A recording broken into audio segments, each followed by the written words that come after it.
C section ডেলিভারির পর এই 10টি জিনিস অবশ্যই করুন। নাম্বার 1, শুরুর 45 দিন আপনাকে কিন্তু পুরো রেস্ট নিতে হবে। নাম্বার 2, আপনাকে এই সময় কিন্তু হেলদি খাবার খেতে হবে। নাম্বার 3, এই সময় আপনি যে জলটা খাবেন সেই জলটা যেন একটু হালকা গরম করা হয়।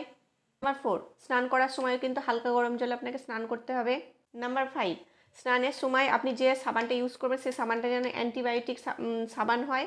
আর সাবানটা আপনি ডাইরেক্ট কিন্তু কাটা স্থানে লাগাবেন না, আপনি হাতে প্রথমে একটু ভালো করে ঘষে ফেনা করে নিয়ে সেই ফেনাটা পেটের কাটা স্থানে লাগিয়ে সঙ্গে সঙ্গে কিন্তু ধুয়ে নিতে হবে। নাম্বার 6, আপনাকে এই সময় প্রোটিন, ফাইবার, ক্যালসিয়াম, আয়রন নিতে হবে। নাম্বার 7 হচ্ছে হালকা হালকা হাঁটাচলা করতে হবে, বেশি হাঁটাহাঁটি করার কিন্তু কোনো দরকার নেই। নাম্বার 8 হচ্ছে ভারী জিনিস কিন্তু একদমই এই সময় তুলবেন না। নাম্বার 9 হচ্ছে কাটা স্থানে আপনার যদি জ্বালা পড়া হয়, ব্যথা হয় বা লাল হয় তাহলে কিন্তু সঙ্গে সঙ্গে ডাক্তারের কাছে যাবেন।